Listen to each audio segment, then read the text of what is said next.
नमस्कार दोस्तों, आप सभी का टॉप ट्रेंडिंग जीके पर स्वागत है। इस वीडियो में देखने वाले हैं एनटीपीसी एग्जाम 2025 स्पेशल। इससे पहले जो एनटीपीसी 2021 में पूछे गए थे ना सवाल आपके उपग्रह सैटेलाइट से संबंधित है, वो तो कवर करेंगे ही करेंगे। उन पर आधारित लेटेस्ट जो करंट अफेयर्स की दृष्टि से देखें ना, 2021 से 2025 तक टोटल लगभग 18 उपग्रह लॉन्च किए गए। सभी उपग्रह को एक्स्ट्रा फैक्ट सहित कवर करने वाले, क्योंकि इसी टाइप से 2021-20 एंडिंग और 21 में जब एनटीपीसी का एग्जाम हुआ था ना, प्रीवियस 2018 के बाद के उपग्रह जो लॉन्च हुए थे उनसे बहुत ज्यादा सवाल पूछे गए थे। वो सवाल भी एज ए फैक्ट आपके इंक्लूड रहने वाले हैं। और 2021 में जो उपग्रह के सवाल थे, साथ ही साथ अभी जो लेटेस्ट अपन 2025 तक के जितने भी 21 के बाद उपग्रह लॉन्च हुए हैं वो डिटेल में कवर करेंगे। और इससे पहले जब भी भारत ने उपग्रह लॉन्च किए हैं जो महत्वपूर्ण है, जहां से प्रीवियस एग्जाम में सवाल पूछे गए, वो उपग्रह भी आपके ऐड रहेंगे। तो ये सभी सवाल आप देखेंगे तो वाकई में बहुत ज्यादा आपकी महत्वपूर्ण साबित होने वाले हैं। एंड तक आपको बने रहना है। तो आपका कंटेंट रहने वाला है 2021 से 25 तक लॉन्च सभी 18 उपग्रह और 2021 में पूछे गए 17 यूनिक उपग्रह संबंधित सारे फैक्ट। एक उपग्रह से हो सकता है 2 से 3 सवाल हो। एनटीपीसी 2025 से तो महत्वपूर्ण सभी भारतीय उपग्रह अपन देखने वाले हैं। शुरुआत करते हैं लेटेस्ट, जो अभी हाल ही में 3-4 दिन पहले एक उपग्रह लॉन्च हुआ था उसी से। उससे पहले देख लेते हैं टेक्स्ट बुक की बेहतरीन डील। मॉक टेस्ट लगाना बेहद आवश्यक है। 50% तैयारी आपकी मॉक से ही कंप्लीट हो पाती है। कहां से लगाएं? तो text book pass pro join कर लो। जो ऑलरेडी लगा रहे हैं तो वहां ज्यादा से ज्यादा प्रैक्टिस करनी है और अपनी कमियों का आकलन करना, कहां आप गलती कर रहे हो, समय रहते बूस्ट करना उसको। अभी फिलहाल जो अभी 649 रुपए प्राइस दिख रही है ना, टीटीजी के कूपन कोड अप्लाई कर लेना, 571 मिल जाएगा। ये ईयरली पास प्रो है।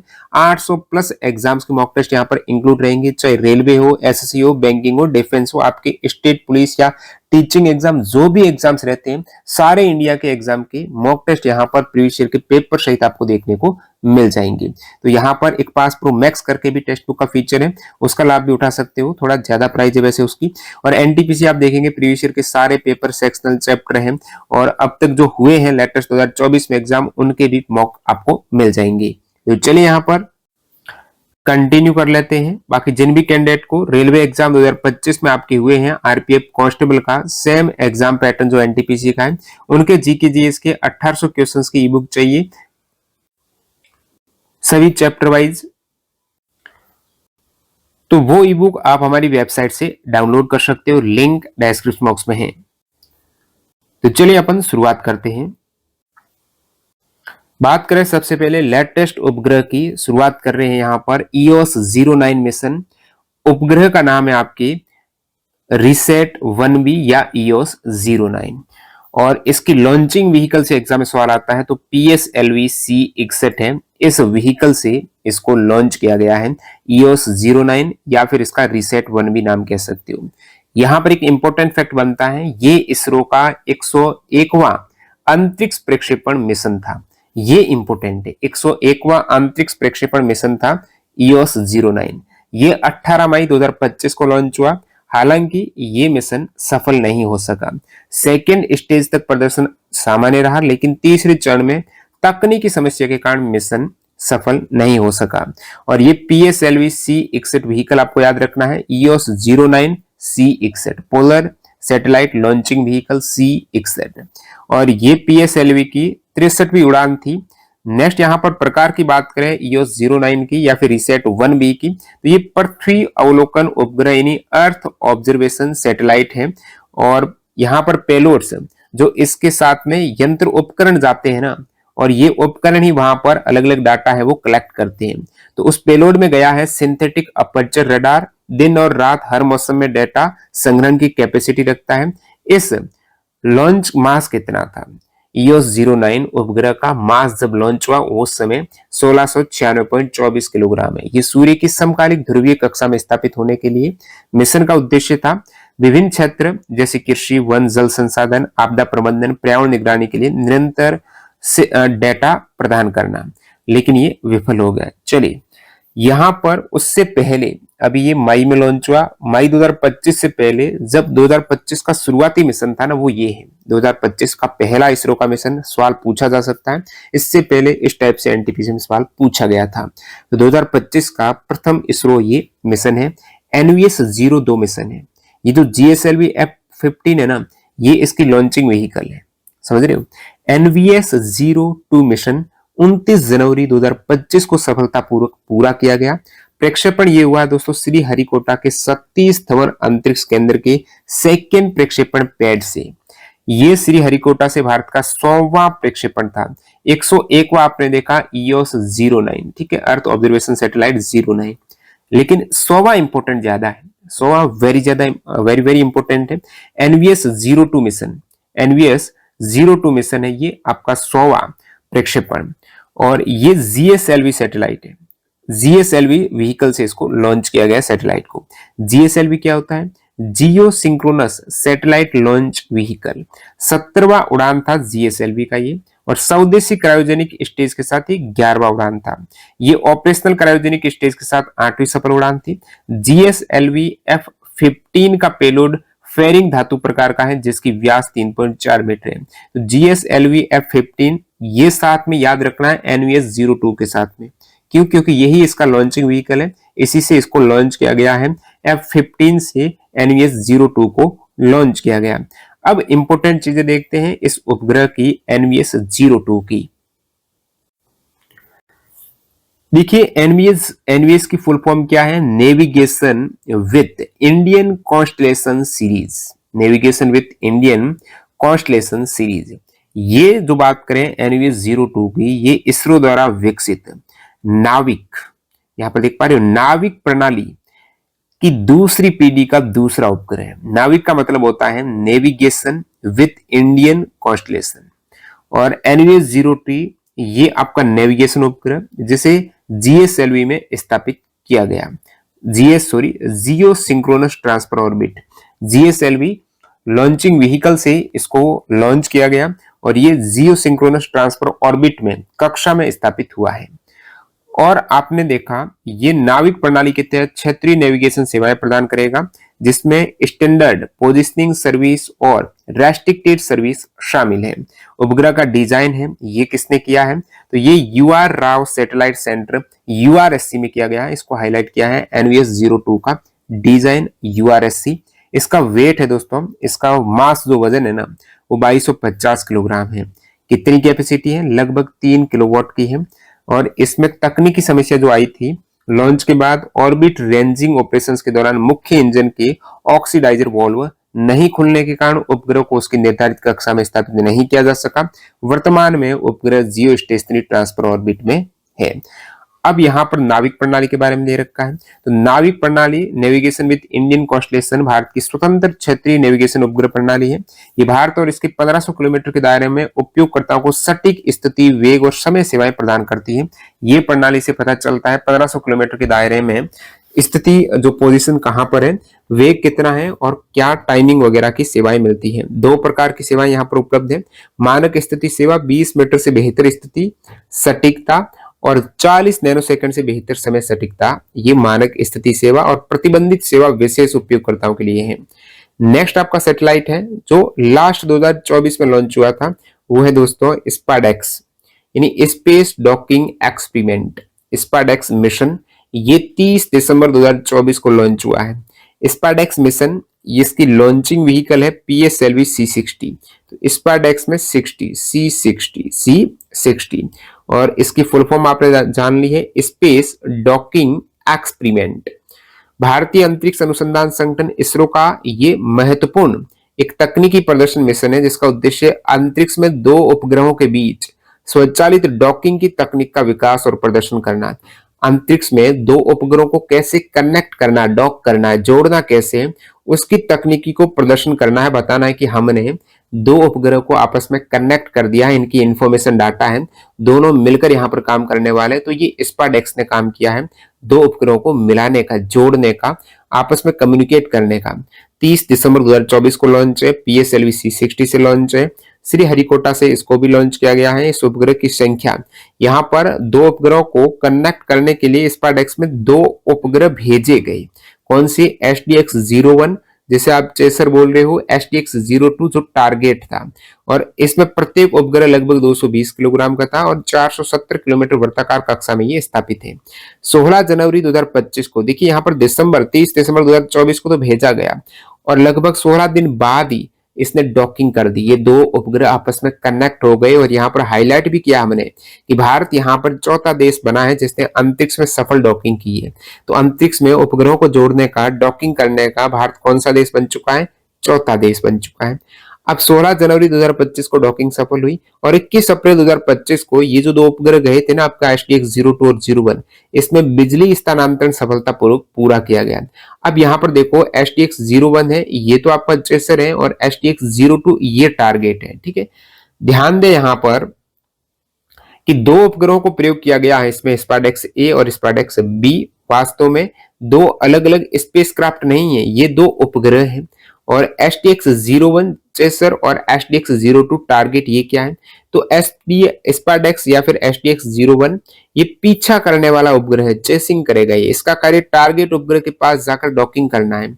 ये टारगेट है, इसके पास ये जाकर डॉकिंग करेगा। लक्ष्य उपग्रह है जहां पर ये स्थिर है SDX-02। इसमें दो प्रमुख पेलोड हैं SDX-02 में। एक तो आपका मिनिएचर मल्टी स्पेशल पेलोड्स है और एक है रेडिएशन मॉनिटर पेलोड्स है, जो कि विकिरण मापने के लिए है, और मिनिएचर वाला वनस्पति और प्राकृतिक संसाधनों की निगरानी के लिए। तो ये दो डॉकिंग के आपने देखा स्वचालित रेंडेजव और डॉकिंग, दो उपग्रहों के बीच स्वचालित मिलन और जुड़ाव की तकनीक का प्रदर्शन, बिजली स्थानांतरण, संयुक्त यान नियंत्रण, पेलोड संचालन यहाँ पर प्रमुख उद्देश्य है।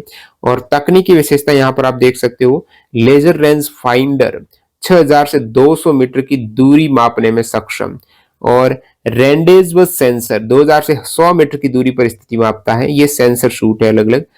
अब यहाँ पर भविष्य की योजना, इसमें चंद्रयान 4 जो अभी लॉन्च नहीं हुआ है, चंद्रमा से नमूना वापसी का जो मिशन है, इसमें डॉकिंग तकनीक आवश्यक होगी और यहां से काम में ली जाएगी। और भारतीय अंतरिक्ष स्टेशन जिसका लक्ष्य 2035 तक है, उसके लिए भी डॉकिंग तकनीक का उपयोग यहां से होने वाला है, और गगनयान मिशन में भी डॉकिंग तकनीक का परीक्षण किया जाएगा। अब बात करते हैं यहाँ पर आपका नेक्स्ट मिशन है प्रोबा 3। प्रोबा 3 मिशन, और इसका लॉन्चिंग व्हीकल है PSLV C59, और ये 5 दिसंबर 2024 को लॉन्च किया गया प्रोबा 3। अब यहाँ पर ये इसरो और ESA के बीच एक संयुक्त प्रयास है, तो ये इंपॉर्टेंट है, इसको हाईलाइट किया है, आपको सवाल पूछा जा सकता है। प्रोबा 3 मिशन किन दो देशों के बीच का संयुक्त वो जो मिशन है, ये है आपका ESA यानी यूरोपियन स्पेस एजेंसी और Indian Space Research Organisation ISRO जो इंडिया की है। तो इसरो और ESA के बीच का ये संयुक्त प्रयास है, जिसका उद्देश्य क्या? प्रोबा 3 का उद्देश्य है सूर्य की कोरोना का अध्ययन करना, सूर्य की सबसे बाहरी लहर है उसका अध्ययन करना, और सटीक फॉर्मेशन फ्लाइंग तकनीक का प्रदर्शन करना। प्रोबा 3 उपग्रह यूरोपीय संघ के लिए भारत का तीसरा प्रक्षेपण होगा। इससे पहले के मिशनों में प्रोबा 1, प्रोबा 2 उपग्रहों को सहायता प्रदान की थी भारत ने, और प्रोबा 3 तीसरा है जिसमें ये ESA और इंडिया मिलकर ये मिशन किया है। मिशन का अवलोकन दोस्तों यहाँ पर करते हैं। तो लॉन्च ये 5 दिसंबर 2024 को हुआ है। ये श्रीहरिकोटा से ही लॉन्च किया गया, PSLV C59 से लॉन्च हुआ है। उपग्रह यहाँ पर प्रोबा 3 है, इसका नाम 550 किलोग्राम का, ऑर्बिट ये 600 किलोमीटर पेरिजी और 6530 किलोमीटर एपोजी के साथ उच्च अंडाकार कक्षा में है।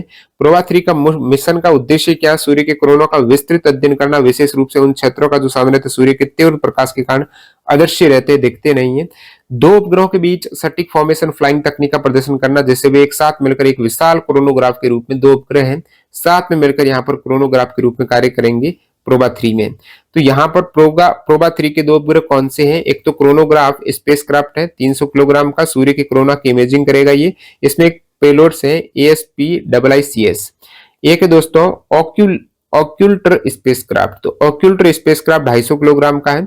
ये CSC के लिए सूर्य के प्रकाश को अवरुद्ध करेगा, जिससे कृत्रिम सूर्यग्रहण की स्थिति बन सके। तो CSC के लिए ये प्रकाश को अवरुद्ध कर देगा ताकि सूर्यग्रहण की स्थिति बन सके। इसमें एक पेलोड है डारा, डेवस एब्सोल्यूट रेडियोमीटर।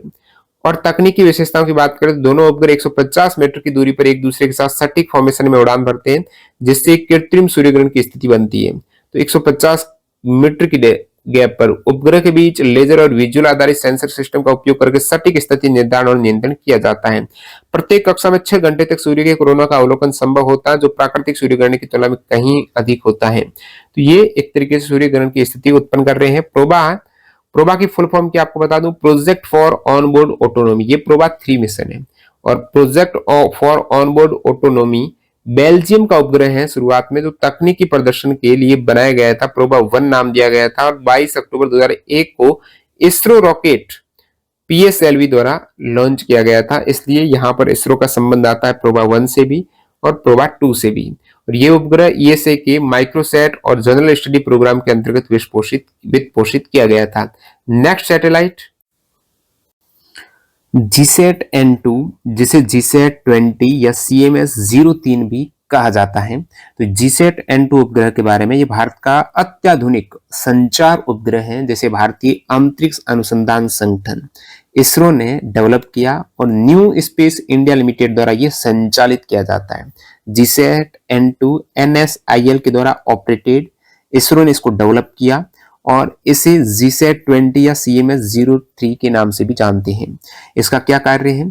ये उपग्रह भारत में ब्रॉडबैंड और इन फ्लाइट कनेक्टिविटी सेवाओं को बढ़ावा देने के उद्देश्य से लॉन्च किया गया है। इन फ्लाइट कनेक्टिविटी, एरोप्लेन में कनेक्टिविटी और ब्रॉडबैंड कनेक्टिविटी हेतु इसको 19 नवंबर 2024 को लॉन्च किया गया है। कहां से लॉन्च हुआ है, किस व्हीकल से लॉन्च हुआ है? स्पेस एक्स का फाल्कन 9 ब्लॉक 5 रॉकेट से इसको लॉन्च किया गया है।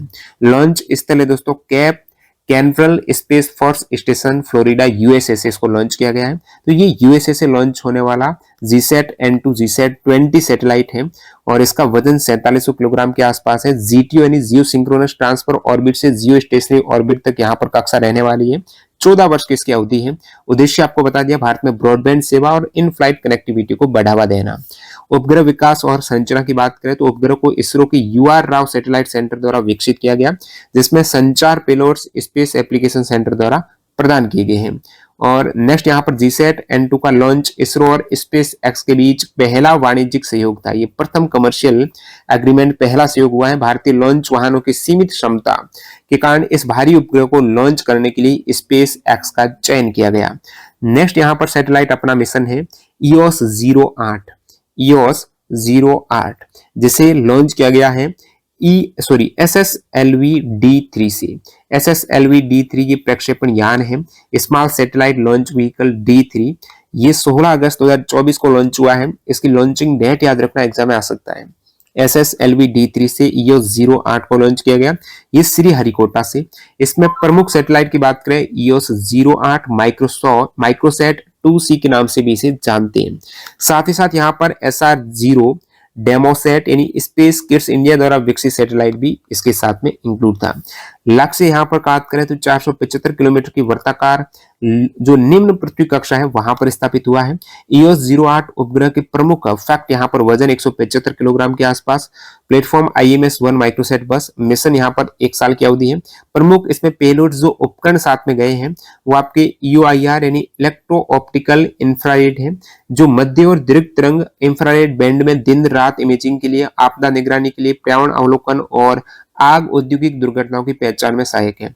साथ ही साथ इस सैटेलाइट में GNSS रेफ्लेक्टोमेट्री जो पेलोड है वो भी गया है, जो GPS और नाविक संकेतों का उपयोग करके महासागर की सतह की हवाओं, मृदा, नमी, हिमनद, बाढ़ और जल निकायों की निगरानी करेगा। इसमें SIC UV डोसीमीटर भी साथ में है, जो गगनयान मिशन के लिए विकिन डोज मॉनिटरिंग और अलार्म सिस्टम के रूप में कार्य करता है। और ये साथ में उपग्रह गया है इसके, एक तो SR0 डेमोसैट जो लगभग 0.56 किलोग्राम है, स्पेस किड्स इंडिया के द्वारा विकसित किया गया है। और इसमें प्रमुख यहाँ पर पेलोड्स की बात करें तो SRM पब्लिक स्कूल के द्वारा 2 पेलोड्स यहाँ पर लोरा आधारित M2M मैसेजिंग सिस्टम 1 और AVS एकेडमी के द्वारा पिन डायोड आधारित डोजीमीटर है। और उद्देश्य इसका छात्रों द्वारा विकसित प्रौद्योगिकियों का प्रदर्शन और परीक्षण करना। नेक्स्ट यहाँ पर आपका सैटेलाइट है GSLV F14 INSAT 3DS mission. अब इनसैट 3DS ये तो सैटेलाइट का नाम है, ये व्हीकल का नाम है GSLV F14। इसरो द्वारा 17 फरवरी 2024 को इसे लॉन्च किया गया और 17 फरवरी 2024 को श्रीहरिकोटा से ये लॉन्च हुआ, जिसका उद्देश्य भारत की मौसम पूर्वानुमान और आपदा चेतावनी क्षमताओं को सुदृढ़ करना। एक तो मौसम का पूर्वानुमान लगाना, भविष्यवाणी, और आपदा चेतावनी क्षमताओं को सुदृढ़ करना। INSAT 3DS launch GSLV F14 उपग्रह का वेट 2275 किलोग्राम। आप कहेंगे वेट से क्या सवाल आते हैं? बिल्कुल आते हैं, प्रीवियस एनटीपीसी में आए थे। लक्ष्य यहाँ पर GTO, बाद में ये जियो स्टेशनरी ऑर्बिट में होगा। इनसैट 3DS उपग्रह की विशेषताओं की बात करें तो ये थर्ड जनरेशन का मौसम उपग्रह है, जिसे इसरो के I2 के बस प्लेटफॉर्म पर विकसित है और ये इनसैट 3DS है इसका नाम। इससे पहले 2013 में इनसैट 3D आया था और इनसैट 3DR 2016 में आया। ये 3DS है, ये इसका ही नेक्स्ट वर्जन। उनके द्वारा प्रदान की जा रही सेवाओं की निरंतरता ये सुनिश्चित करने के लिए मुख्य यहाँ पर पेलोड्स आप देख सकते हो, 6 channel imager, 19 channel imager, data relay transponder, satellite सहायता प्राप्त खोज और बचाव ट्रांसपॉन्डर, ये उपकरण साथ में है। और इसके उद्देश्य आपको बताया मौसम पूर्वानुमान, आपदा चेतावनी, इनसे संबंधित है। और इनसैट 3DS से प्राप्त डाटा का उपयोग भारतीय मौसम विज्ञान विभाग के द्वारा राष्ट्रीय माध्यम अवधि मौसम पूर्वानुमान केंद्र, भारतीय उष्ण कटिबंधीय मौसम विज्ञान संस्थान, इन सभी इंस्टीट्यूट के द्वारा इस डाटा का उपयोग होगा। ऊर्जा यहाँ पर 1505 वॉट की ऊर्जा उत्पादन होता है इस सैटेलाइट से। नेक्स्ट अपना है x ray polarimeter satellite, XPoSat, x ray polarimeter satellite. तो इसमें नाम में ही आप देख पा रहे हो ये है पोलरिमीटर यानी ध्रुवण मापी satellite, SAT satellite, x-ray polarimeter satellite. तो यहां से भारत का ये पहला समर्पित एक्सरे ध्रुवण मापी मिशन है। एक्सरे ध्रुवण मापी जिसे भारतीय अंतरिक्ष अनुसंधान संगठन ने यानी इसरो ने ब्रह्मांडीय एक्सरे स्रोतों के ध्रुवण का अध्ययन करने के लिए विकसित किया था। ये 2024 में लॉन्च होने वाला पहला सैटेलाइट है 1 जनवरी 2024 को। PSLV C58 PSLV DL configuration वाले लॉन्चिंग व्हीकल से इसको लॉन्च किया गया। C58 XPoSat, x ray polarimeter satellite launch हुआ है ये श्रीहरिकोटा से। लॉन्चिंग वजन 480 किलोग्राम, कक्षा कौन सी? 650 किलोमीटर की ऊंचाई पर लो अर्थ ऑर्बिट में। मिशन अवधि लगभग 5 वर्ष है। इसका उद्देश्य है ब्रह्मांडीय एक्सरे स्रोतों के ध्रुवण का अध्ययन करना। ब्रह्मांड में जो एक्सरे सोर्स है ना, जो एक्सरे इमिट करते हैं, उत्सर्जित करते हैं, उनके ध्रुवण का अध्ययन करना, जिससे इन स्रोतों की विकिरण तंत्र और ज्यामिति के बारे में जानकारी प्राप्त हो सके। ये मिशन लगभग 50 उज्ज्वल खगोलीय स्रोत जैसे पल्सर, ब्लैक होल, बाइनरी, सक्रिय आकाशगंगा नाभिक, न्यूट्रॉन तारे, सुपरनोवा अवशेषों का अवलोकन करेगा। इसमें जो पेलोड्स उपकरण गए हैं, इसमें 2 प्रमुख पेलोड्स हैं। एक तो पोलरिमीटर इंस्ट्रूमेंट इन एक्सरेज, पोलिक्स आप कह रहे हो। ये उपकरण 8-30 केवी ऊर्जा सीमा से, 8 से लेकर 30 केवी का मतलब होता है किलो इलेक्ट्रॉन वोल्ट। ये आपके 8 से 30 तक एक ऊर्जा की रेंज है। जो एक्सरे है इसमें ऊर्जा की रेंज है जो फोटोन ऊर्जा को कवर करती है, 8 से 30 किलो इलेक्ट्रॉन वोल्ट। तो फोटोन के ध्रुवण की डिग्री और कौन को मापता है, इसे रमन रिसर्च इंस्टीट्यूट बेंगलुरु द्वारा विकसित किया गया। तो ये इंपॉर्टेंट है। पोलिक्स को किसने डेवलप किया है? Raman Research Institute Bengaluru. एक दोस्तों यहाँ पर x-ray spectroscopy and timing, x-ray spectroscopy and timing, ये भी एक पेलोड्स है जो 0.8 से 15 किलो इलेक्ट्रॉन वोल्ट ऊर्जा सीमा में एक्सरे स्रोतों की स्कोपी और समय निर्भर अध्ययन करता है। ये किसने डेवलप किया है? UR राव सैटेलाइट सेंटर के द्वारा विकसित किया गया है। और ये जो एक्स स्पेक्ट है ये UR राव URSC के द्वारा, और पोलिक्स है RRI Raman Research Institute Bengaluru के द्वारा। अब इनका वैश्विक संदर्भ क्या है? पहली बात तो ये भारत का पहला एक्सरे ध्रुवण मापी मिशन है। सेकंड यहाँ पर एक्सपोसैट विश्व का दूसरा है, विश्व का दूसरा, भारत का पहला। इससे पहले नासा ने, विश्व का दूसरा कैसे हुआ? नासा ने 2021 में imaging x-ray polarimeter explorer launch किया था और ये भारत का सेकंड है। नेक्स्ट यहाँ पर बात करते हैं यहाँ आदित्य L1। इससे पहले एक वीडियो बनाया था जिसमें important mission Chandrayaan 1, 2, 3, Aditya L1, Gaganyaan, इनके रिगार्डिंग बताया था। और यहाँ पर ये थोड़ा करंट अफेयर्स की दृष्टि से दोबारा आपको बता रहा हूं। आदित्य L1 है, ये आदित्य का मतलब है सूर्य देवता। वेदों में आदित्य का मतलब है सूर्य का देवता। ये भारत का पहला अंतरिक्ष आधारित सौर मिशन है। तो पहली भारत की सौर वेधशाला, पहला सौर मिशन जिसे भारतीय अंतरिक्ष एजेंसी इसरो ने विकसित किया है। इसका उद्देश्य सूर्य के बाहरी वायुमंडल, सूर्य का जो बाहरी वायुमंडल कोरोना और क्रोमोस्फीयर और सौर हवाओं का अध्ययन करना है। आदित्य L1, L1 का मतलब यहाँ पर लैग्रांज पॉइंट 1। ये खगोलीय बिंदु है जहां किसी वस्तु पर दो बड़े खगोलीय पिंडों का गुरुत्वाकर्षण बल और उस वस्तु की घूर्णन गति एक दूसरे को संतुलित करती है।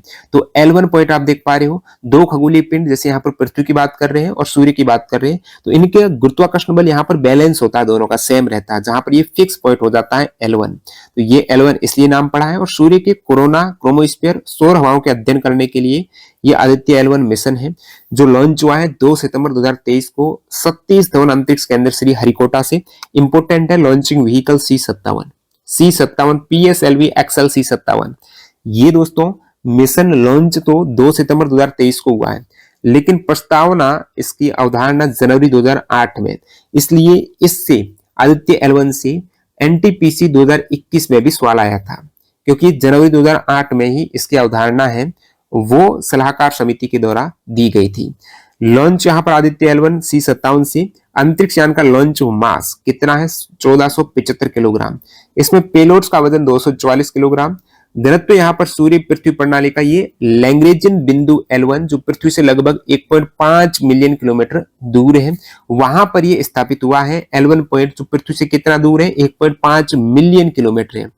कक्षा में प्रवेश की बात करें, जैसे कि यहाँ पर आप देख पा रहे हो 2 सितंबर 2023 को तो लॉन्च हुआ है, 2 सितंबर 2023 को लॉन्च हुआ है और कक्षा में प्रवेश किया है ये 6 जनवरी 2024 को। तो सितंबर से जनवरी में यहाँ पर कक्षा में प्रवेश किया है और ये L1 बिंदु के चारों ओर एक हेलो कक्षा में प्रवेश किया है। कुल बजट इसका लगभग 400 करोड़ है। निर्माण में योगदान किसका रहा है? एक तो UR राव सैटेलाइट सेंटर में डिजाइन और विकसित किया गया है और इसमें जो पेलोड्स वगैरह हैं अलग अलग इंस्टीट्यूट ने बनाए हैं। IIA जो Indian institute of astrophysics Bengaluru में है उसके द्वारा, IUCAA यानी inter university centre for astronomy and astrophysics Pune के द्वारा इसमें कुछ पेलोड्स बनाए गए हैं। यूरोपीय अंतरिक्ष संचालन केंद्र जो यूरोपीय अंतरिक्ष एजेंसी है इसके द्वारा संचालित ये भी आदित्य L1 मिशन को सहयोग कर रहा है। मुख्य उद्देश्य इसका आपको बता दिया, कोरोना, क्रोमोस्फीयर और फोटोस्फीयर का अध्ययन करना, सूर्य का सौर ज्वालाओं और कोरोनल मास इजेक्शंस की निगरानी करना, सौर हवाओं और उनके पृथ्वी पर प्रभाव का एनालिसिस करना, अंतरिक्ष मौसम की भविष्यवाणी में सहायता। इसमें 7 प्रमुख पेलोड्स हैं आदित्य L1 में। पेलोड्स की बात करें तो आपका एक है VELC यानी विजिबल इमिशन लाइन कोरोनोग्राफ, सूर्य की कोरोना की इमेजिंग और spectroscopy, solar ultraviolet imaging telescope, सूर्य की फोटोस्फीयर और क्रोमोस्फीयर की UV इमेजिंग। तो यहाँ पर जो 3 चीजें है ना, एक तो कोरोना का अध्ययन है, फोटोस्फीयर और क्रोमोस्फीयर का। तो कोरोना की इमेजिंग तो करेगा VELC visible emission line coronagraph, नाम में कोरोनोग्राफ है, C दे रखा है ना। और सूट है सोलर अल्ट्रावायलेट इमेजिंग सैटेलाइट जो क्रोमोस्फीयर और फोटोस्फीयर की UV इमेजिंग करेगा। Aditya solar wind particle experiment aspects हैं, सौर हवाओं के प्रोटॉन और इलेक्ट्रॉन का एनालिसिस करेगा। पापा यानी plasma analyser package for Aditya, सौर हवाओं का आयन और इलेक्ट्रॉन का विस्तृत अध्ययन करेगा। SoLEXS solar low energy x ray spectrometer, सौर ज्वालाओं के दौरान निकलने वाले एक्सरे का अध्ययन करेगा। High energy L1 orbiting x-ray spectrometer, उच्च ऊर्जा एक्सरे का एनालिसिस करेगा। नेक्स्ट यहाँ पर मैग्नेटोमीटर, L1 बिंदु पर चुंबकीय क्षेत्र की माप है ये। अब यहाँ पर इसके आदित्य L1 की क्या उपलब्धियां रही है? उपलब्धि पहली, ये आपको पता है 2 सेप 2023 को लॉन्च किया गया और 7 नवंबर 2023 को इसने उच्च ऊर्जा एक्सरे सौर ज्वालाओं का पहला अवलोकन किया। सूट जो यहाँ पर ये सभी पेलोड्स हैं, सूट ने 1 दिसंबर 2023 को सूर्य की पूर्ण डिस्क छवियों को निकट पराबैंगनी तरंगदैर्ध्य में कैप्चर की। पापा ने 8 दिसंबर 2023 को प्लाज्मा एनालिसिस शुरू किया। मैग्नेटोमीटर 25 जनवरी 2024 को हेलो कक्षा में सफलतापूर्वक तैनात किया गया। साथ ही साथ यहाँ पर 14 मई 2025 को आदित्य L1 ने एक शक्तिशाली एक्स क्लास सौर ज्वाला और रिकॉर्ड ब्रेकिंग प्लाज्मा इजेक्शन का अवलोकन किया, जो सौर गतिविधियों की निगरानी में महत्वपूर्ण उपलब्धि है। कक्षा में स्थिरता बनाए रखा है ये और मिशन अवधि लगभग यहाँ पर 5 वर्ष की है। ईंधन की कुशल खपत के चलते इसे 10 वर्ष तक बढ़ा भी सकते हैं। इसमें प्रमुख वैज्ञानिक इंपोर्टेंट है निगार शाहजी, आदित्य L1 मिशन की प्रोजेक्ट जो डायरेक्टर है वो निगार शाहजी है। डॉक्टर S सोमनाथ इसरो के अध्यक्ष, उस दौरान शंकर सुब्रमण्यम के ये है मिशन के प्रमुख वैज्ञानिक। बात करते हैं इससे पहले का मिशन, आपके सितंबर से पहले 14 जुलाई 2023 में इसरो ने चंद्रयान 3 सफलतापूर्वक जो चंद्रमा के दक्षिण ध्रुव पर लैंडिंग कराई थी, वो भी सॉफ्ट लैंडिंग। ये जो लैंड हुआ है वो 23 अगस्त 2023 को हुआ है। चंद्रयान 3 इसरो के द्वारा डेवलप्ड तीसरा चंद्र मिशन चंद्रमा के दक्षिण ध्रुव पर सॉफ्ट लैंडिंग करने के उद्देश्य से विकसित किया गया। और चंद्रयान 3 की सफल लैंडिंग की याद में आपको पता है 23 अगस्त को भारत में राष्ट्रीय अंतरिक्ष दिवस मनाते हैं। शुरुआत हुई 2024 में, क्योंकि सफल लैंडिंग हो गई थी 23 अगस्त 2023 को। लैंडिंग स्थान की बात करें, आपको पता है ये चंद्रमा के दक्षिण ध्रुव क्षेत्र में लैंड किया है। लैंडिंग साइट का नाम दिया गया शिव शक्ति पॉइंट। ठीक है, शिव शक्ति पॉइंट। प्रक्षेपण स्थल सतीश धवन अंतरिक्ष केंद्र श्रीहरिकोटा। प्रक्षेपण यान LVM-3M4 GSLV मार्क 3 पहले नाम था, अभी LVM-3M4। कुल वजन इसका लगभग 3900 किलोग्राम है। बजट 615 करोड़। उद्देश्य यहाँ पर चंद्रमा की सतह पर सुरक्षित और सॉफ्ट लैंडिंग करना, रोवर के माध्यम से चंद्रमा की सतह पर गतिशीलता का प्रदर्शन करना, चंद्रमा की सतह पर वैज्ञानिक प्रयोग करना जैसे कि रासायनिक विश्लेषण, भूकंपीय गतिविधियों का अध्ययन करना। और चंद्रयान 3 ने चंद्रमा के दक्षिण ध्रुव पर सल्फर तत्वों की उपस्थिति की पुष्टि की। अब यहाँ पर मिशन के घटक की बात करें तो 3 प्रमुख पेलोड्स हैं। एक तो आपका प्रोपल्शन मॉड्यूल, जैसे आप प्रणोदन मॉड्यूल कह रहे हो, एक विक्रम लैंडर, एक प्रज्ञान रोवर।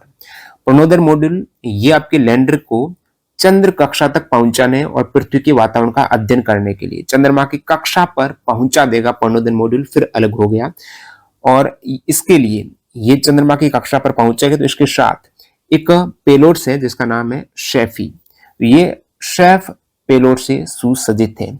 17 अगस्त 2023 को विक्रम लैंडर ने प्रणोदन मॉड्यूल से अलग होकर चंद्र सतह की ओर प्रस्थान किया। तो चंद्रमा की कक्षा में स्थापित हुआ, 17 अगस्त 2023 को अलग हो गया। विक्रम लैंडर ने प्रणोदन मॉड्यूल से अलग होकर चंद्र सतह की ओर प्रस्थान किया। विक्रम लैंडर में सॉफ्ट लैंडिंग के लिए विकसित, इसमें यहाँ पर 3 प्रमुख पेलोड शामिल है। विक्रम लैंडर में, प्रज्ञान रोवर में लिप्स और APXX 2 पेलोड्स हैं। इनके कार्य बताऊंगा नीचे। और यहाँ पर जो प्रोपल्शन मॉड्यूल में रेडियो आइसोटॉप हीटिंग यूनिट है 2, वो किसके द्वारा डिजाइन किए गए हैं? BARC के द्वारा, भाभा परमाणु अनुसंधान केंद्र के द्वारा। चंद्रयान 3 में यहाँ पर अपन टोटल वेट की बात करें तो 3900 किलोग्राम है।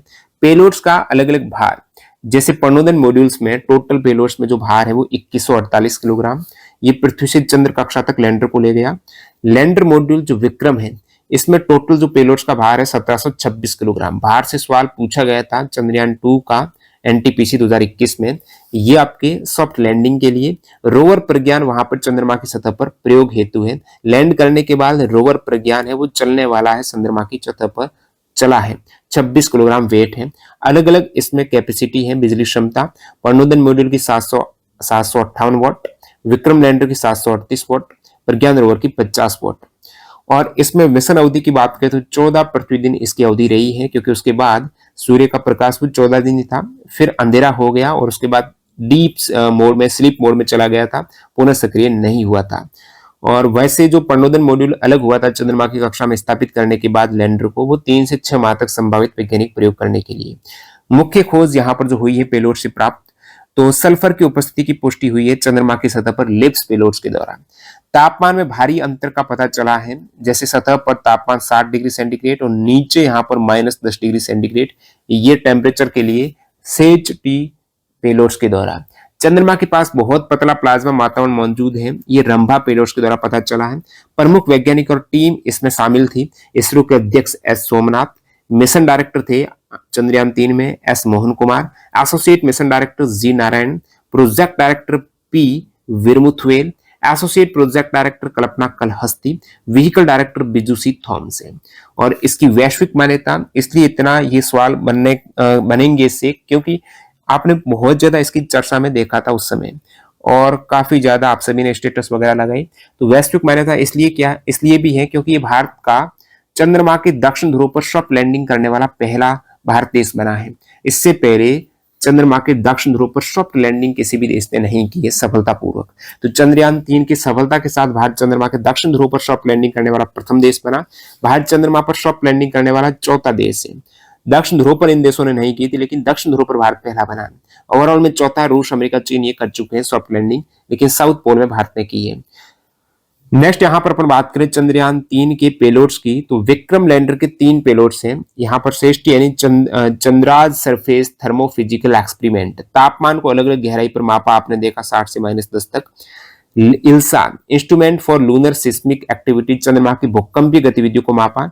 रंभा एलपी, चंद्रमा के पास के प्लाज्मा वातावरण का अध्ययन किया है इसने रंभा ने। Radio anatomy of moon bound hypersensitive ionosphere and atmosphere Langmuir probes. Pragyan rovers में 2 पेलोड्स हैं, लिप्स और एपेक्स। लिप्स है laser induced breakdown spectroscope, laser से सतह के तत्वों की पहचान की है इसने, जो सल्फर वगैरह की। एपेक्स है सतह के तत्वों का विश्लेषण करता है, alpha particle x-ray spectrometer. Next अपना सैटेलाइट NVS-01, NVS यानी navigation with Indian constellation satellite 01। ये इसरो द्वारा विकसित एक नेविगेशन उपग्रह जो भारत की स्वदेशी नेविगेशन प्रणाली नेविक यानी Indian regional navigation satellite system, इसकी दूसरी पीढ़ी का पहला उपग्रह ये, जैसे नाविक 2.0 के नाम से आप जानते हो।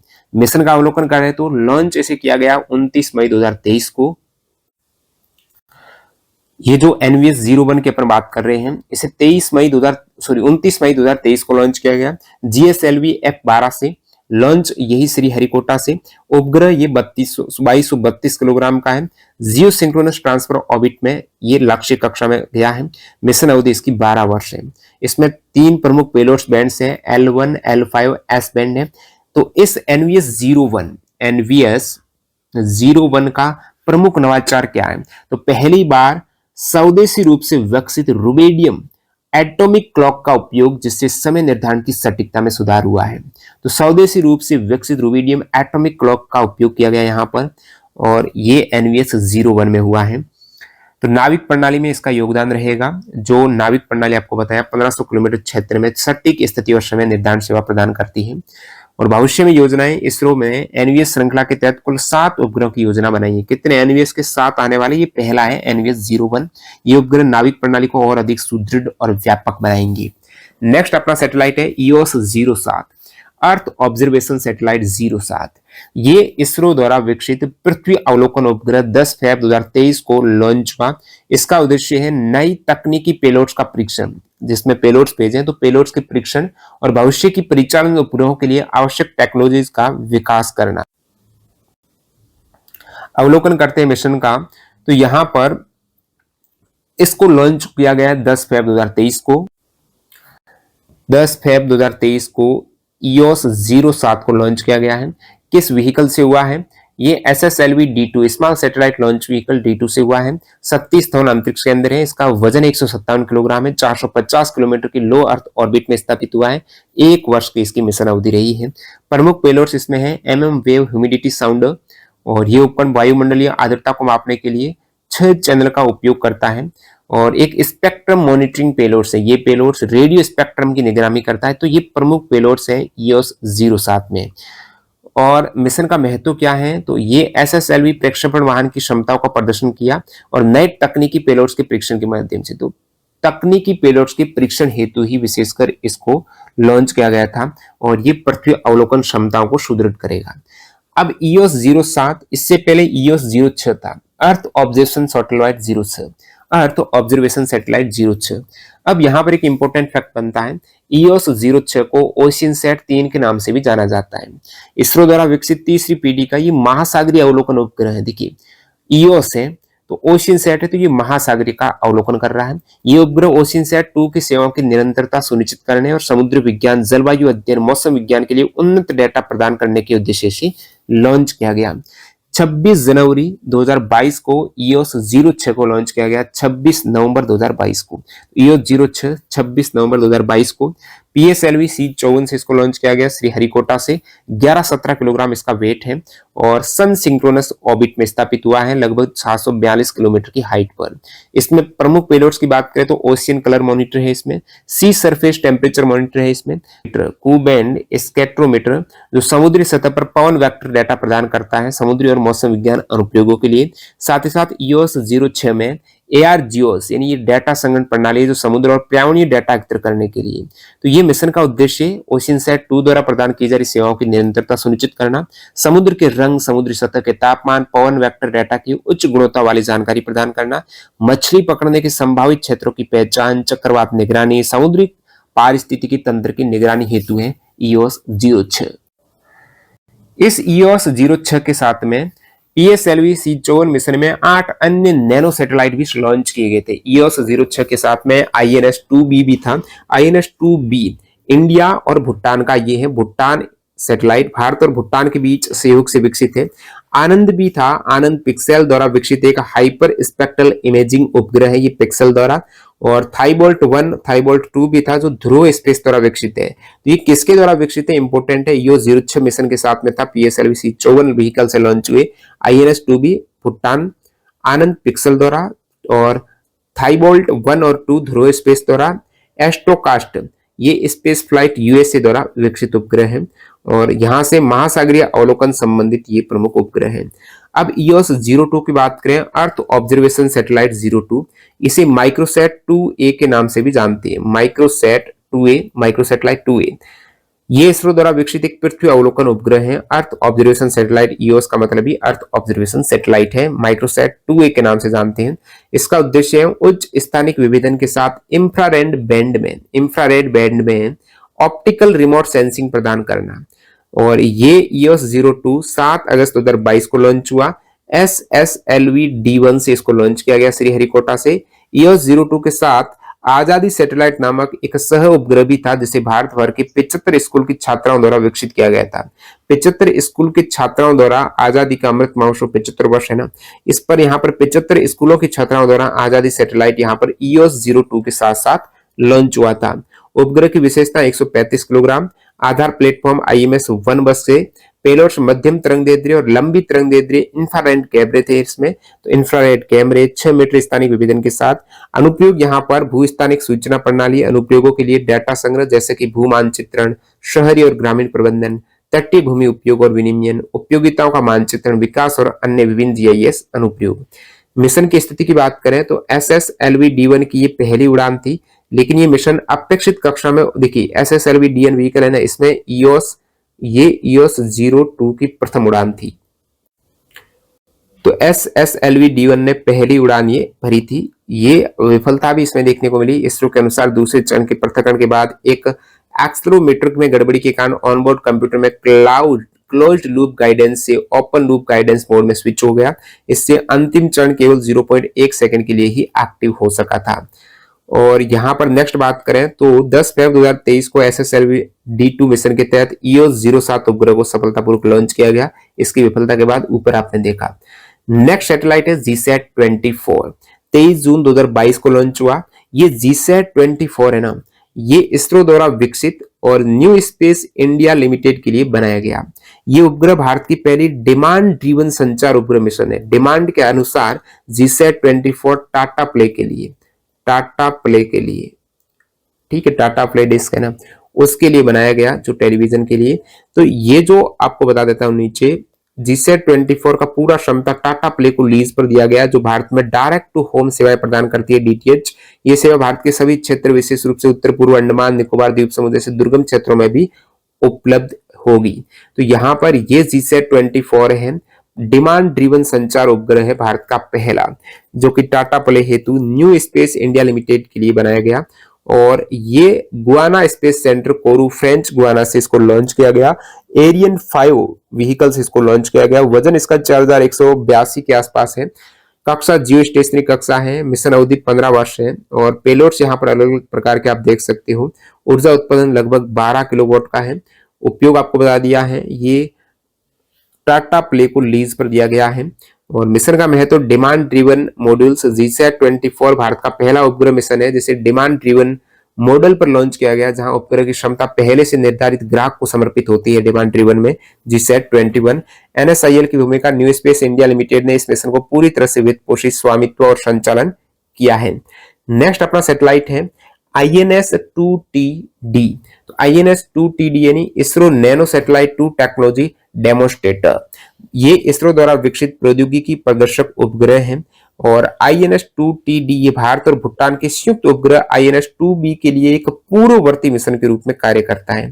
तो INS-2B से पहले INS-2TD ये भारत भूटान का ऊपर आपने देखा मिशन का अवलोकन करते हैं। तो ये जो INS-2TD 14 फेब 2022 को लॉन्च किया गया। INS-2TD 14 फेब 2022 को PSLV C-52 से श्रीहरिकोटा से सूर्य समकालिक ध्रुवीय कक्षा है इसकी, वजन इसका 18 किलोग्राम है और उद्देश्य प्रौद्योगिकी प्रदर्शन और INS-2B जो भूटान भारत का उपग्रह मिशन के लिए आवश्यक टेक्नोलॉजी प्रदान करना। इसमें पेलोड्स एक थर्मल इमेजिंग कैमरा है और INS-2TD से प्राप्त थर्मल इमेजिंग कैमरे की एक विशिष्ट छवि, एक विशिष्ट इमेज गुजरात क्षेत्र की है जो उपग्रह की कार्य क्षमता को दर्शाती है। तो इसने एक इमेज ली है गुजरात क्षेत्र की। मिशन की स्थिति यहाँ पर अपने मिशन के दौरान सफलतापूर्वक कार्य किया और 7 नवंबर 2024 को वायुमंडल में पुनः प्रवेश कर गया।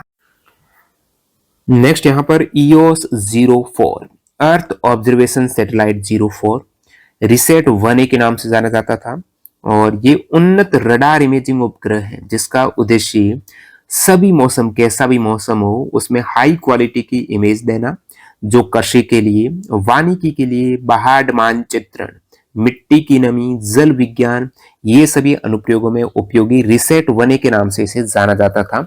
और ये 14 फेब 2022 को लॉन्च हुआ। PSLV C-52 से लॉन्च हुआ, 1710 किलोग्राम के साथ लॉन्च हुआ। इसकी ऊर्जा उत्पादन कैपेसिटी 2280 वाट है और सूर्य समकालिक ध्रुवीय कक्षा का ये सैटेलाइट। और पेलोड्स की बात करें तो EOS-04 एक C band synthetic aperture radar से सुसज्जित दिन रात और सभी मौसम, यहाँ पर देख पा रहे सभी मौसम में इमेज प्राप्त करने के लिए सक्षम EOS-04। तो ये सभी इसमें काम आने वाला है, जित कैसा भी मौसम हो। इसमें उपग्रह और भी थे जैसे INS-2TD जो इससे ऊपर आपने देखा, ये इसरो के द्वारा विकसित एक प्रौद्योगिकी प्रदर्शक उपग्रह जिसमें थर्मल इमेजिंग कैमरा है। साथ ही साथ INSPIRE-SAT-1 भारतीय अंतरिक्ष विज्ञान और प्रौद्योगिकी संस्थान IIST और यूनिवर्सिटी ऑफ कोलोराडो बोल्डर इसके सहयोग से विकसित एक छात्र उपग्रह भी इसमें शामिल था, INSPIRE-SAT-1। नेक्स्ट यहां पर देखते हैं EOS-03 अर्थ ऑब्जर्वेशन सैटेलाइट 03 जो इससे पहले GSAT-1 के नाम से जाना जाता था। इसरो द्वारा विकसित एक अत्याधुनिक भू अवलोकन उपग्रह और इसका उद्देश्य भारत और उसके आसपास के क्षेत्रों की निरंतर निगरानी, जिससे प्राकृतिक आपदा, जल संसाधन, फसल की स्थिति और वन कवर में होने वाले परिवर्तनों की समय पर जानकारी प्राप्त की जा सके। उपग्रह की प्रमुख विशेषताएं की बात करें तो ये 12 अगस्त 2021 को लॉन्च हुआ। GSLV F10 इसके द्वारा इसको लॉन्च किया गया और 37 धवन अंतरिक्ष केंद्र श्रीहरिकोटा से। उपग्रह का वजन 2268 किलोग्राम और 2280 वाट की कैपेसिटी है। जियो स्टेशनरी कक्षा में स्थापित हुआ है 10 वर्ष के लिए। EOS-03 उपग्रह में विभिन्न स्पेक्ट्रल बैंड्स में इमेजिंग के लिए उन्नत उपकरण शामिल थी, जिसमें मल्टी स्पेक्ट्रल विजिबल और near infrared, hyper spectral visible और near infrared, hyper spectral short wave infrared, multi spectral long wave infrared, ये सभी पेलोड्स इसमें शामिल थी। अब यहाँ पर ये सभी 18 उपग्रह जो 2021 से लेकर 2025 तक अब तक जितने भी लॉन्च हुए हैं, बात कर रहा हूं मई 2025 तक, सारे सैटेलाइट करंट अफेयर्स की दृष्टि से आपको इंपोर्टेंट फैक्ट सहित बता दिए हैं। PDF के लिए इसके आपको टेलीग्राम चैनल ज्वाइन करना है।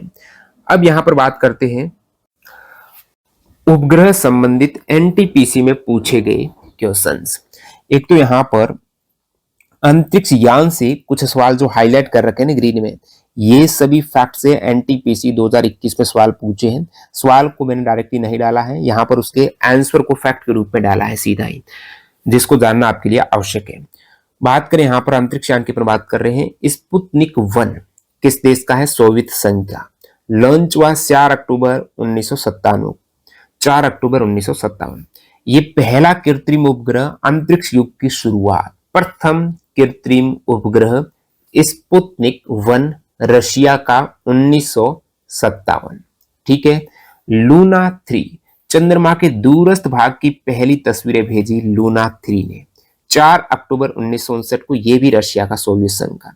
लूना 9 भी रशिया का, 1966 में लॉन्च हुआ। चंद्रमा की सतह पर सॉफ्ट लैंडिंग करने वाला पहला यान। अभी आपने देखा चंद्रयान 3 दक्षिण ध्रुव पर सॉफ्ट लैंडिंग की पहला देश बना। इससे पहले ओवरऑल यहां पर चंद्रमा की सतह पर सॉफ्ट लैंडिंग की थी लूना 9 के द्वारा 1966 में, रशिया का ये 1966 में। लूना 10 ये 31 मार्च 1966 को चंद्रमा की परिक्रमा करने वाला पहला कृत्रिम उपग्रह लूना 10। अपोलो 11 अमेरिका का, ऊपर सभी आपने देखा 1966 तक तो रसिया ही जा रहा था अंतरिक्ष में, स्पुतनिक 1 से शुरुआत की थी। अपोलो 11 अमेरिका का 1969 में, और चंद्रमा की सतह पर पहली बार इंसान का प्रवेश हुआ। पहली बार इंसानों को चंद्रमा पर उतारा। प्रथम व्यक्ति जो चंद्रमा पर गए, पहला पैर रखे, नील आर्मस्ट्रांग। दूसरे व्यक्ति बज एल्ड्रिन। कब? 16 जुलाई 1969 को अपोलो 11 मिशन के तहत। आर्यभट्ट भारत का प्रथम उपग्रह है, 1975 में भारत का उपग्रह। और ऊपर आपने देखा रशिया ने 1957 से शुरुआत कर दी और भारत ने यहाँ पर 57 का उल्टा किया, 7-5 किया, 75 से की शुरुआत। तो आर्यभट्ट 19 अप्रैल 1975, ठीक है, भारत का पहला उपग्रह खगोल व वायुमंडलीय अध्ययन के लिए। भारत का एक उपग्रह भास्कर 1 जो 1979 7 जून पृथ्वी अवलोकन के लिए भारत का पहला उपग्रह। पृथ्वी अवलोकन के लिए भारत का प्रथम उपग्रह भास्कर 1 1979। चंद्रयान 1 गया उसके बाद। यहाँ पर 22 अक्टूबर 2008 को चंद्रमा की सतह पर पानी की खोज की पुष्टि की। ये सभी फैक्ट से सवाल आ रखे जो हाईलाइट किए हैं। मंगलयान मिशन 5 नवंबर 2013 को मंगल की कक्षा में सफलतापूर्वक पहुंचने वाला पहला एशियाई देश प्रथम प्रयास में, ठीक है।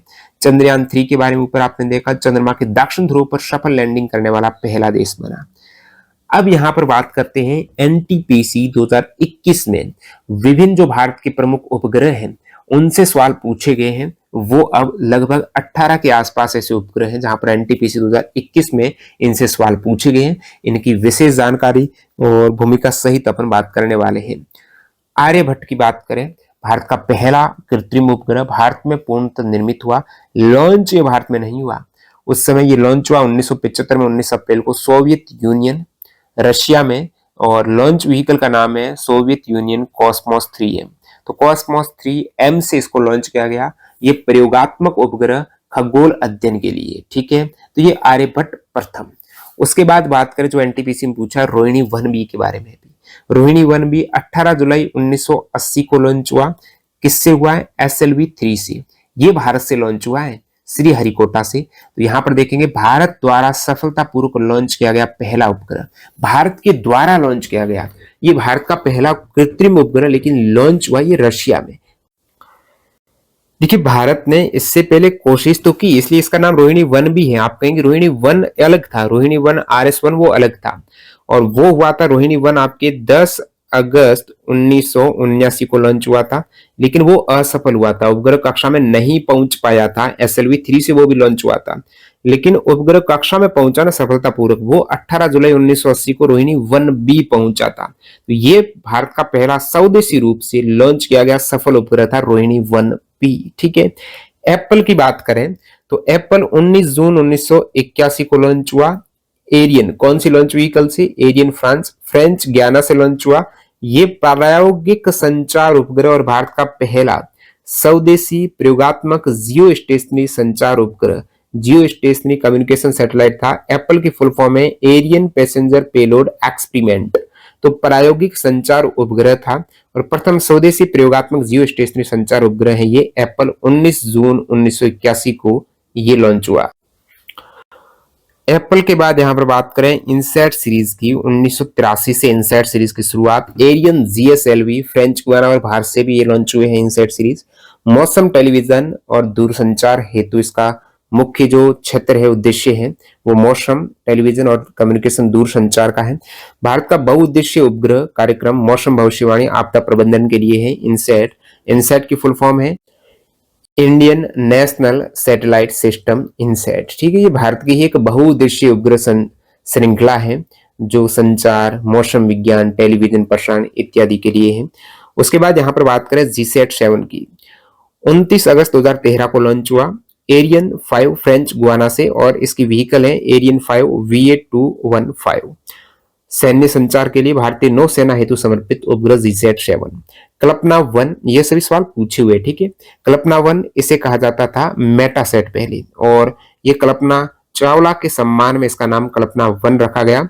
12 सितंबर 2002 को इसको लॉन्च किया गया। PSLV C4 से श्रीहरिकोटा से लॉन्च हुआ मौसम उपग्रह है और ये इसरो द्वारा निर्मित विशिष्ट मौसम संबंधित उपग्रहों की श्रृंखला का पहला है। मैटसैट, जिसका नाम 5 फरवरी 2023 को कल्पना 1 रखा गया। जब लॉन्च हुआ था 12 सितंबर 2002 को मैटसैट, तब इसका नाम मैटसैट था और 5 फरवरी 2003 को इसका नाम कल्पना 1 रखा गया, जो भारतीय मूल के अमेरिकी अंतरिक्ष यात्री डॉक्टर कल्पना चावला के नाम पर रखा गया था। और कल्पना चावला, उनकी मृत्यु 1 फरवरी 2003 को अमेरिकी अंतरिक्ष शटल कोलंबिया दुर्घटना में हो गई थी। रिसेट 1 ये 16 अप्रैल 2012 को लॉन्च हुआ है। अब रिसेट का मतलब है radar imaging satellite. PSLV C19 से श्रीहरिकोटा से रडार इमेजिंग ये सैटेलाइट है। भारत का पहला स्वदेशी निर्मित रडार इमेजिंग उपग्रह था रिसेट 1। तो भाई रडार इमेजिंग है तो 1 आ गया पहला ये। रिसेट 2 भी 22 मई 2019 को लॉन्च हुआ PSLV C46 से, ये भी रडार इमेजिंग है और x band synthetic aperture radar का पहला उपग्रह था। एक्स बैंड सिंथेटिक SAR यानी SAR का प्रथम उपग्रह था रिसेट 2B। जीसैट 29 14 नवंबर 2018 को लॉन्च हुआ GSLV Mark 3 D2 से श्रीहरिकोटा से। ये हाई थ्रूपुट कम्युनिकेशन सैटेलाइट है और जीसैट 29 का प्राथमिक उद्देश्य हिंद महासागर में भारत के दुश्मन और उनके जहाजों पर निगरानी रखना। ये उपग्रह जम्मू और कश्मीर तथा भारत के उत्तर पूर्वी क्षेत्र से दूर दराज के क्षेत्र में इंटरनेट कनेक्टिविटी भी प्रदान करेगा। इसमें जियो हाई रेजोल्यूशन कैमरा है। जीसैट 31 6 फरवरी 2019 को लॉन्च हुआ। एरियन 5 VA247 लॉन्चिंग व्हीकल से फ्रेंच गुयाना से इसको लॉन्च किया गया। ये कम्युनिकेशन सैटेलाइट है। जीसैट 31 भारतीय अंतरिक्ष अनुसंधान संस्था द्वारा विकसित एक उच्च थ्रूपुट दूरसंचार उपग्रह है। नेक्स्ट जीसैट 12 15 जुलाई 2011 को लॉन्च हुआ PSLV C17 व्हीकल से। ये भी संचार सैटेलाइट है। इसका उपयोग दूरस्थ शिक्षा, दूर चिकित्सा, ग्रामीण संसाधन केंद्र जैसी विभिन्न संचार सेवाओं के लिए किया गया था। यह उपग्रह 12 विस्तारित सी बैंड ट्रांसपॉन्डर ले जाने के लिए बनाया गया, जिससे देश की बढ़ती ट्रांसपॉन्डर की मांग को कम समय में पूरा किया जा सके। सैटेलाइट है जीसैट 3, जिसे एडुसैट के नाम से भी जाना जाता है। जीसैट 3 एशिया का पहला शिक्षा उपग्रह है। ये इंपोर्टेंट है, एशिया का प्रथम शिक्षा उपग्रह है जीसैट 3। ठीक है, जीसैट 3। अब जीसैट का मतलब जियो स्टेशनरी सैटेलाइट। भारतीय अंतरिक्ष अनुसंधान संगठन इसरो के द्वारा विकसित एक संचार उपग्रह ये श्रृंखला है जीसैट की, जो telephone, mobile network, internet, television प्रसारण के लिए काम आती है। उच्च गति इसमें ब्रॉडबैंड सुविधा रहती है और इसी का ये जीसैट 3 एक उपग्रह है। जीसैट 4, ध्यान देना, जीसैट 3 को एडुसैट के नाम से जाना जाता है। जीसैट 4 15 अप्रैल 2010 को लॉन्च हुआ GSLV D3 से श्रीहरिकोटा से। थर्ड स्टेज के बाद कक्षा में पहुंचने में विफल हो गया था। नेक्स्ट यहाँ पर हाइसिस, तो हाइसिस हाइपर स्पेक्ट्रल इमेजिंग स्पेक्ट्रोमीटर का ये संक्षिप्त रूप है। Hyper spectral imaging spectrometer Bharat का पहला अभिनव उन्नत पृथ्वी प्रेक्षण उपग्रह श्रीहरिकोटा से इसको लॉन्च किया गया 29 नवंबर 2018 को PSLV C43 से। सरल उपग्रह, सरल दोस्तों भारत और फ्रांस का संयुक्त मिशन है सरल। 25 फरवरी को लॉन्च किया गया और सरल का ये सरल 25 फरवरी 2013 को हुआ था लॉन्च। और इसकी फुल फॉर्म है दोस्तों सैटेलाइट विथ आर्गोज एंड एल्टिका। ये AL का मतलब है एल्टिका, ठीक है, AR का मतलब है एयरगोज और S यानी सैटेलाइट। और 25 फरवरी 2013 को इसको PSLV C20 से लॉन्च किया गया। समुद्री सर्वेक्षण, ये सैटेलाइट भारत और फ्रांस का संयुक्त मिशन समुद्र की सतह की ऊंचाई और महासागरीय परिसंचरण का अध्ययन करने के लिए। कलामसैट 22 जून 2017 को लॉन्च हुआ। SR4 रॉकेट के माध्यम से वालोप्स अंतरिक्ष केंद्र वर्जीनिया USA को लॉन्च किया गया। कलामसैट एक विश्व का सबसे हल्का और लघु कृत्रिम उपग्रह है, जिसका नामांकन भारतीय पूर्व राष्ट्रपति और वैज्ञानिक APJ अब्दुल कलाम के नाम पर। यह विश्व का पहला 3D प्रिंटर से तैयार उपग्रह भी है। इस उपग्रह का वजन 64 ग्राम कलामसैट का। इसे तमिलनाडु के 18 वर्षीय रिफत शाहरुख और उनकी टीम ने तैयार किया था। कलामसैट को विश्व का सबसे हल्का उपग्रह, विश्व का पहला 3D प्रिंटर उपग्रह है। 3D प्रिंटर से तैयार उपग्रह 64 ग्राम। क्लामसैट V2 भी दुनिया के सबसे हल्के उपग्रहों में गिना जाता है, 1.26 किलोग्राम वजन है। PSLV-C44 से लॉन्च किया गया इसको, और क्लामसैट को SR-4 रॉकेट के माध्यम से यूएस से लॉन्च किया गया। क्लामसैट V2 को श्रीहरिकोटा से किया गया। जुगनू उपग्रह भी है दोस्तों, 12 अक्टूबर 2011 को लॉन्च किया गया PSLV-C18 से, IIT कानपुर द्वारा विकसित कृषि और आपदा निगरानी हेतु जुगनू। तो ये सभी प्रमुख उपग्रह हैं जो लगभग 18 के आसपास है। एनटीपीसी 2021 में इनसे सवाल पूछे गए थे। अन्य महत्वपूर्ण भारतीय उपग्रह देख लेते हैं इनके अतिरिक्त, और भाई जरूर थोड़ी इनसे रिपीट हो और भी आ जाए इससे संबंधित, तो और एक्स्ट्रा चीजें देखते हैं यहाँ पर। इनसेट 1A, इनसेट 1 ने 10 अप्रैल 1982 को लॉन्च। डेल्टा 3910 नासा के द्वारा ये इनसेट श्रृंखला का पहला उपग्रह प्रक्षेपण विफल हो गया था। ये मौसम और संचार का कैप कैनावेरल अमेरिका से इसको लॉन्च किया गया। इनसेट 3C 24 फरवरी 2002 को एरियन 42L फ्रेंच गुयाना से लॉन्च हुआ। इनसेट 2C का स्थान लिया। इनसेट 4A ये 22 दिसंबर 2005 को एरियन 5 से फ्रेंच गुयाना से लॉन्च हुआ। टाटा स्काई के लिए ट्रांसपोर्टर है DTS सेवा के लिए INSAT 4A। INSAT 4B INSAT 4A के पूरक के रूप में एरियन 5 से 2007 को लॉन्च हुआ फ्रेंच गुयाना से। कार्टोसैट 1 ये भारत का पहला दोहरी कैमरा उपग्रह था, डबल कैमरा उपग्रह। कार्टोसैट 1 5 मई 2005 को PSLV-C6 से लॉन्च हुआ कार्टोसैट नक्शे के लिए।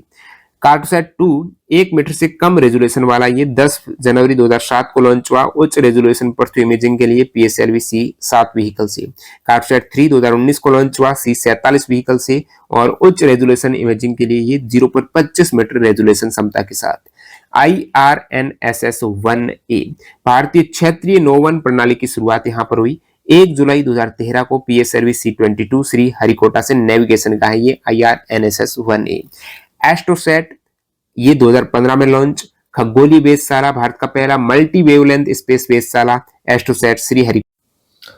नेक्स्ट यहां पर बात करें जीसैट 6 की। जीसैट 6 27 अगस्त 2015 को GSLV D6 व्हीकल से मोबाइल कम्युनिकेशन के लिए S बैंड में मल्टी बीम कवरेज इसकी विशेषता। और इसके बाद एक जीसैट 6A भी आया था, उपग्रह से संपर्क टूट गया था इसका GSLV F08 से। जीसैट 10 ये फ्रेंच गुयाना से इसको लॉन्च किया गया एरियन 5 से, और 2012 में लॉन्च हुआ DTH वीसेट और टेलीफोन सेवाओं के लिए सैटेलाइट जीसैट 10। EOS-01 ये PSLV-C49 से 2020 में लॉन्च हुआ। ये पृथ्वी अवलोकन सैटेलाइट है, रिसेट सीरीज का हिस्सा है ये भी। जीसैट 19 5 जून 2017 को GSLV Mark 3 D1 से श्रीहरिकोटा से लॉन्च हुआ और उच्च गति डेटा कम्युनिकेशन के लिए ये GSLV Mark 3 की पहली उड़ान का पेलोड था। भास्कर फर्स्ट आपको शुरुआत में बताया 7 जून 1979 को C1 इंटरकॉस्मोस से रशिया से लॉन्च हुआ। अर्थ ऑब्जर्वेशन ये पृथ्वी अवलोकन के लिए भारत में निर्मित प्रथम प्रायोगिक सुदूर संवेदन उपग्रह भास्कर फर्स्ट। ये भारत का पहला लो अर्थ ऑर्बिट और अर्थ ऑब्जर्वेशन सैटेलाइट भी था। IRS-1A 1988 में वॉस्टॉक के द्वारा व्हीकल के रूप में लॉन्च हुआ रशिया के द्वारा। रिमोट सेंसिंग था। IRS श्रृंखला की शुरुआत यहां पर हुई IRS-1A से 1988 में। जीसैट 30 2020 में फ्रेंच गुयाना से इनसेट 4A का स्थानापन्न किया गया। जीसैट 31 6 फरवरी 2019 को एरियन 5 फ्रेंच गुयाना से इसको लॉन्च किया गया कम्युनिकेशन सैटेलाइट। इनसेट 4CR का स्थानापन्न।